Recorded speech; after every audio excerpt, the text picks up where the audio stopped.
What is up, YouTube? It is Samool back again with another Etheria restart video for you guys today. And today we're just going to be talking about some tips and tricks you may or may not have been aware of. And we're just going to be talking about this just because I just want everyone to be on the same page. There's a lot of things that goes on in this game. It's a pretty good game for a game that just released. It's a lot of content, so it might be easy to actually get distracted and forget about some stuff. So I'm about to tell you what you guys should be doing while playing this game, especially while you're progressing your account. So yeah, I've been playing the game for 3 days now. I played in the early beta. I also played in the closed content creator server. Right now I'm level 32. That's pretty high for day 3. We're on day 3 of live server launch. You can see a lot of people in the chat aren't even close to me. Not trying to brag, but I'm just saying I played the game a lot. That's why I'm saying that. So I do know what I'm talking about for the most part. So here we go. We're going to start off with the number one tip that a lot of people actually ask me all the time in this game, even my friends that start playing, and it's, should you be using your crystals to refresh energy? And the answer is going to be yes. You can see I even use the mental stabilizers. I recommend saving these. The only reason I'm getting ahead and using it is so that I can make more content for you guys for harder content. But for the most part, you're going to want to save your crystals and use them only for energy right now. You don't want to use them on summons. You only want to use them on stamina exchange. You want to max it out. You can do up to 10 a day. It's 60 crystals for 100 energy. Definitely worth it because energy gives you experience and you want to level as soon as you can to actually unlock the harder stages of certain dungeons, right? So if you look at this threshold here, if we go to DokiDoki, you'll see that Hell 1, which is where the mythic track gear starts dropping, like the highest level will be at level 35, and that's your end game gear. So you want to get there as soon as you can so you can start getting your end game gear. So that's when you want to start using your crystals on energy every single day and max it out in the early game at least, just to catch up to level 35-ish. Your mental stabilizers, you do want to save until like 2x events. They did confirm they're doing 2x events for this game. The dates are not announced yet, so if you guys have these, you should definitely save them. For me, of course, I didn't save them, which is what I don't recommend. So if you guys are watching this video and you're new to the game, please make sure you guys save your energy refreshes with the mental stabilizers, the purple thing on the left. That being said, this leads into the second tip. So it's going to be for summoning. So a lot of people actually like to spend their crystals to summon. Do not do that. You want to save them exclusively for energy, especially in the early game. Later on, this might change down the line as people start to level out a bit more in terms of progress. But in the beginning of the game, just to stay ahead, you do want to spend your energy only on crystals. Also, because you do get a lot of these summons, it's fine. You don't actually have to worry about summons at all. The game throws you at least like 400 the first week, which is insane. So you get a ton of these and you can summon as you want. Now the biggest thing is you are going to primarily want to summon on this permanent summon banner. And that is because this banner has a chance to give you the rare Apex Animuses, SSR ones like DokiDoki, Mio, Messiah, Shadow Sonny, Lily, and Heinrich, all of which are very good. Some of them being like game-breakingly broken, like Lily, Mio, and Messiah, and Heinrich, 4 of the 6. And this is because, they're just harder to get, right? And by summoning on the permanent banner, you have this chance to get them, and you still have a pity for just SSRs in general at 80. But if you summon on a banner like Freya, which is like one of the banners a lot of newer players are summoning on, you'll see that in the pool, none of those Apex light dark characters are available. So definitely not worth summoning on banners right now. Later on down the line, it will be worth it for specific RGB SSRs that are very good. But right now, you definitely only want to summon it on the permanent summon banner. And you also have a targeted summon banner, which you don't see on my screen because I used it. You want to use that when you start to plan to create a module team, which is usually DokiDoki, which I just showcased, which drops gear. In which case you will want Romocha or Rosa. It really depends on you. I recommend Ratmolcha for sure because she's super broken for DokiDoki. And usually you want to start doing that targeted summon at around like level 30-ish, right? Next, because we talked about summons and energy, after you do your main story, which I completed, so you don't even see it at the bottom right, and after you progress decently through your Hyperlink Charter, what should you do with your excess energy? So what I recommend is actually using your excess energy in GP Outpost. Now, you can use it in Investigation as well if you really need Animus XP, but GP Outpost is going to be more efficient, and it's going to be a lot better to farm because these mats, the hollows, the imprints, not the hollows, the imprints anima imprints are going to be very, very important for you. You're going to always be gated by these pretty much, so you can never go wrong farming GP Outposts because these are used to upgrade your skills. So if I look at my rat mulcha here, which is so loud, you can see you need these to upgrade your skills and even just for stats, right? So even if you're not using lattices to upgrade your skills, you can use these to get a ton of stat boost, which will be very, very good for your characters. So GP Outpost is going to be your main source of energy dump in the early game up to level 35, especially if you need to upgrade characters still. Once you level 35, you're most likely going to start swapping over to DokiDoki because you can get gear, and especially once you hit level 35, like as soon as you hit it, that's when you're going to want to spam this a lot because you do want to upgrade a lot of your gear because at that point you're probably using like starter gear, right? Next thing I want to talk about is, talking about building up your characters. Don't build too many characters at once, right? Resources are very, very limited in this game, so you want to be very careful, right? Don't just send your EXP randomly. Don't just send your stars randomly. Okay, I turned off voices and now I'm back, but anyways, as I was saying, you don't want to send your EXP and stuff randomly, just because of the fact that, it does cost a lot of this Etheria coin, and you don't want to spread your resources too thin. It's way better to have like 3 or 4 very strong characters as opposed to like 10 like usable characters, because the content ramps up in difficulty very fast, and in PvP you'll find yourself just getting smoked by the enemy in terms of just stats. You're going to get stat checked very, very often. The biggest thing that this is going to be for is going to be your prowesses, which we'll talk about later. You don't want to waste too much resources into that for your characters, except for ones that you plan to use. You can see on my account I have my Romolcha pretty much maxed out. Romolcha, Ratmolka, I don't know how to pronounce it still, but anyways, I have her maxed out basically because she's going to be my main carry for DokiDoki, which I'll be farming right away. Then I have Lily also at 6 stars because she is the best support in the game. You can use her everywhere. After that, it's really up to you to decide what you want to build. I recommend doing damage dealers first because they get way more out of stat boosts than supports do, as with every other gacha game. So for me, I probably will redo Leanne, even though I reset her, just because I mostly reset her to get her skill lattices back, but I still want her at 6 stars because she'll be very strong for me in Terramaton and as fire or a red damage dealer. So you don't want to build too many units at once. You have limited resources. Make sure you guys just focus on the ones that you think you will use, especially while you're farming like DokiDoki at level 35. Don't just randomly send on like your Sonya or like your Gray or like your Dorothy if you don't plan to use them into the mid-late game. If you do plan to use them on a specific team composition, then sure, go for it. But for the most part, you want to be mostly investing into your damage dealers that you plan to use in the late game for farming. So for me, it's Ratmocha here. Next tip is going to be similar to heroes. Next thing we're going to talk about is similar to upgrading your heroes or building them, are going to your modules and shells. Now, a lot of people just like to build or like upgrade these very, very quickly because it gives you a lot of stats, makes stuff easier, and you'll definitely feel the difference. The thing is, you don't want to do it too much because the modules and shells you get early, you will replace later on into the game. The rarity system follows the same thing for modules and shells.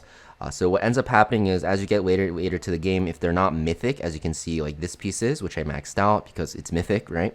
The first mythic piece I got, you'll actually be replacing it with this mythic, rarity piece later on. So that's why, for things that are yellow, even though it looks pretty cool because it's very shiny, like especially purple stuff, you don't want to invest too much into it because they cost a ton of currency. And if you try to recycle ones you already upgraded, you're going to see that the currency or the coins you get back is not nearly anything close to how much you put into it. So it's really, really not worth it. Now, I'm not saying you shouldn't, upgrade these. Shells especially are very good to upgrade because these have like an extra effect that is very, very powerful, and they also provide to your set. So shells are very good to upgrade, but not too many, of course. But modules, you still want to upgrade as well. Just make sure to prioritize the ones with good main stats. So you're going to see the ones that you equip your characters with on the right side. So if I go to my animus here, let's just go to Rat Mocha, for example. The ones on the right side here, you'll see that the main stat, which is the stat at the top, the highest number, is going to be pretty much random, right? Where the ones on the left are always fixed. The helmet is always attack. This thing, whatever it is the transistor is always HP, and the wrist is always going to be defense. But the things on the right, they can vary in main stats. Like this one is crit damage, this one is attack bonus, this one's crit rate. I can look at other ones, there's probably, other things here. There's defense, right? There's crit rate as well, effect accuracy. So the right ones are going to be good to upgrade because they give you percent stat, right? The left ones only give you flat, and percent stat is way, way more valuable. So if you're looking for a good, boost in your stats, just upgrade your right side modules, and only the ones that have good main stats and also are on a good set. So for Rat Mocha, I have her on Onslaught, which gives her attack, which is very good for her because obviously she's a damage dealer. This way you can upgrade your modules and get a ton of bonuses from them without over upgrading. Obviously the left side, you still want to upgrade somewhat. The helmet, the mask, you don't need to upgrade for supports because it gives you, flat attack. But, the left, other ones, the HP and defense, you definitely want. But just make sure when you're upgrading, you don't over upgrade your modules or shells, and just do the ones with good main stat and sets here. Next tip, pretty simple. Make sure you guys join a union. I'm in a level 8 union right now. Doesn't really matter. Just make sure you're in one that is active. You want to make sure that when you look at your members here, that they log on very frequently. Mine is on at least once a day, which is very good. The reason is you get to do Anchor Recon, which gives you a ton of stuff. Very good rewards and stuff like that, more crystals. Also gives you union coins, which you can use in the union shop. These are extremely, extremely important because you get these perfect lattice fragments, which you'll be able to use to create perfect lattices, which you can use to upgrade skills. This is time gated, so it's a very important resource to start farming. Also, you get shadow prints to actually ascend your animuses, and you also get summons and just other stuff in general. On top of that, there is going to be weekly quests you can do to get even more materials. You can even get a mental stabilizer for more energy, more shadow prints, more summons, and stuff like that. And on top of that, there's going to be United Front, which is Guild Wars coming out, which will give you even more summons. So you definitely want to make sure you join a good union ASAP. This game especially, it's very important to be in a good union/guild. Next tip I have for you is, even if you're not into PvP, you want to make sure you're doing Arena Realm. All three are very important to do. The regular Etheria, you want to do this, you get 5 entries a day. Just do every single day 5 entries. You get these currencies, and you'll be able to use them in the shop to actually buy lattices, which are the most important, and also summons and just shadow prints as well. So kind of similar to the guild shop. On top of that, you'll see that there's Summit and Fearless Arena. Summit is like real-time arena where you're just 1v1 playing a match. This is also very important to do. Even if you're not good at PvP, guys, it's fine. Just by participating, you'll get this currency, and even if you lose, you'll start playing against worse and worse players, so you have a chance to win. So the matchmaking in this game is pretty good, even for day 1. And it's the same thing. You get this currency from playing, and you'll get pretty much the same stuff, right? You'll get lattice fragments, which is very important to get. It allows you to skill upgrade, which is the thing that time gates your character building the most. And also you get summons and shadow prints as well. That's from Summit Arena. The last stage is going to be Fearless Arena, same thing as Summit Arena. If there's matchmaking, if you lose, you'll get paired against lower and lower rated players, which is good. And the reason why you want to do this is because same thing, gives you a ton of rewards. There's a weekly challenge quest. There's 5 of them you kind of want to fill out because you'll get these mental stabilizers, you'll get summons, you'll get coins, crystals, right? And if you become the champion even and you win the entire thing, you'll get a perfect lattice fragment. The way that Fearless is different from Summit is that it's a tournament. It's 8-player tournament. It's not just like a one-time thing, best of 1. You have to play 3 stages, and if you win every one, you become the champion. So it's kind of fun, honestly, I'm not going to lie. And you're going to see that this shop shares the same one as Summit Arena. You can get 2,000 of this currency every single week from both stages together. But the reason why you want to do Fearless over Summit is because you want to do these weekly challenges because the rewards are very good. Like I mentioned, you can lose, it doesn't matter. You'll play against worse players as you lose. You just really want to get these rewards. I'm not too sure how I feel about this. The game kind of feels like it forces you to PvP because the rewards are so good. But if you're into PvP, definitely good for you. If not, I think you just still have to do it anyways. Talked a lot about lattices. Now I want to talk about it again. So lattices are used to upgrade your skills here. You're going to see, for example, if I look at Rat Mocha here, you need this perfect lattice to upgrade it. You definitely want to save these and not waste them. These are time gated. You can only get a certain amount every month, and you really want to only use it on very good skills. So for example, on Rat Mocha's S1, not a good candidate because sure, it gives more damage, but it also has the secondary effect of giving the speed down that it will buff. Not really the most important thing, right? You have to kind of see what skills are the most important for each character. So for her, I maxed out her S3 because This skill has like a one-shot mechanic, and if you one-shot a character with it, basically you splash and do extra damage. So it's very important that you kill something with this. That's why I max this out, and most people will agree that this is going to be the best way to use it on Rat Mocha. Another thing that people get baited on is on Lily, right? People will usually re-roll for Lily and they're like, oh, let's max her out ASAP. Not really worth it, because even though supports are very good with lattices, you want to make sure that you prioritize certain skills on supports first. So for me, I upgraded her skill 2, which honestly wasn't worth it. I saw this turn meter boost and I was like, oh, it has to be good.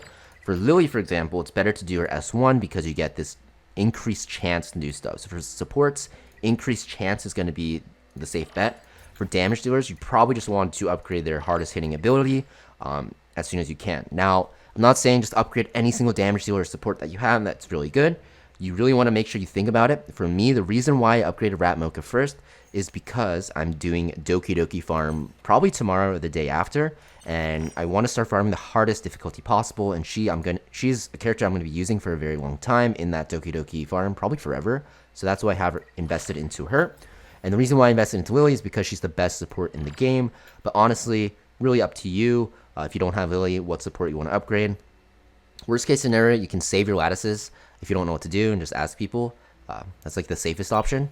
But I think, going on to your DokiDoki DPS is a very good choice.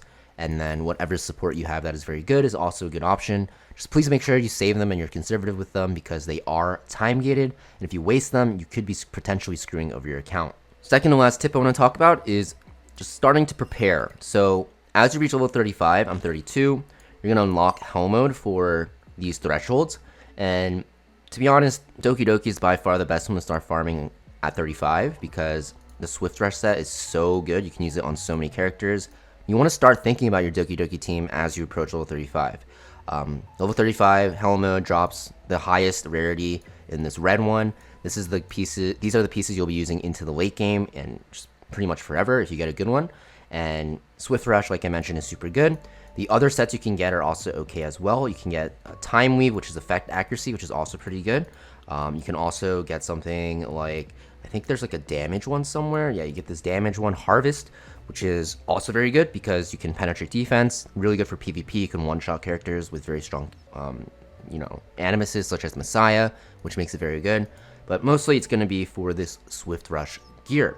So you want to start thinking about your team. There's a lot of resources out there to give you a good idea on how to build DokiDoki teams, but you can build a completely free-to-play SR team if you use your targeted banner for Romoka here. That's kind of why I took her. Even if you don't have like a lot of SSRs, you can use her with something like a Ling Lo or Sonya. A Ling Lo we get for free in about 3 or 4 days. You can also use her with Chiaki the Echo, very good Lily substitute with her turn meter push-up and her cleansing. You can also use her with Gray, which is a very good defense breaker and also substitute DPS. And you can also use her with something like Kazuya the Reverie, a very good CC character. So your team could end up looking like Romoka, Sonya, and also Ling Lo when you get her. You'll replace Sonya with Ling Lo eventually. Then for your third unit, you'll get Gray. You can then slot in Chiaki the Echo for your fourth unit as a support. You can put in another support debuffer in Kazuya the Reverie. So you have a 4 SR Real Mocha team here, a Real Mocha team here. So you want to start thinking about your team. For me, obviously, I do have some SSRs, so my team is most likely going to look like Real Mocha. Instead of Sonya here, I'll just use Ling Lo. Probably will use Sonya until then. Instead of Gray here, I'm going to be using Kloss, who has a defense break and also is a good support DPS. Instead of who was it that I said? Chiaki the Echo, which is like a turn-pushing support unit. I'm going to use Lily because she's like a better version of her. And instead of this CCing Kazuya the Reverie, I'll be using Mio here, and they're all good substitutes. So just want to think about it like that. DokiDoki, you kind of want a damage dealer, you want a healer, which is going to be most likely Sonya or Ling Lo. Then you're going to want a defense breaking support DPS, which is going to be either Kloss or Gray for the most part. And then you're going to want to have 2 support characters that can deal with turn manipulation. So Lily's a good choice if you rerolled. If not, you can use what's her name, Chiaki the Echo as a substitute, or even Freya if you pulled for her. And then last slot, you want another one that's kind of dealing with turn manipulation, mostly to push back and CC enemies. Kazuya the Reverie is a very good choice with Mio being okay as well. Now, last tip, guys, which I want to talk about right before we end. Last tip is going to be just have fun with the game. Of course, everything I'm telling you is to be the most efficient. You don't have to be the most efficient. Just play what you want. You will eventually get most characters. You will eventually clear most stages. You just need to play the game that you want. If you don't want to, pull for Ramoka here like I did, you want to pull like Rosa, which is what people are going for as well because she looks great, then do it. Rosa is still usable in DokiDoki, which is great. But even if she wasn't, she's a very fun character. It's really up to you. Just make sure you're having fun with the game. You don't want to get burned out just by grinding nonstop like I am. And this game does seem very promising with the QOL it has. I'm almost 100% sure it'll go a lot longer than people would expect from gacha games, just because there's so much quality of life and the game is pretty well designed. And the devs are very receptive as well. So just make sure you're having fun and do what you want. You don't have to listen to anything I say. I just want you guys to make sure you're enjoying the game and you're just getting as much enjoyment and fun, like happiness out of it. But yeah, pretty much it for this video, though, guys. Let me know in the comments down below what you guys think about the game so far, if you're having fun, and I'll see you guys next video.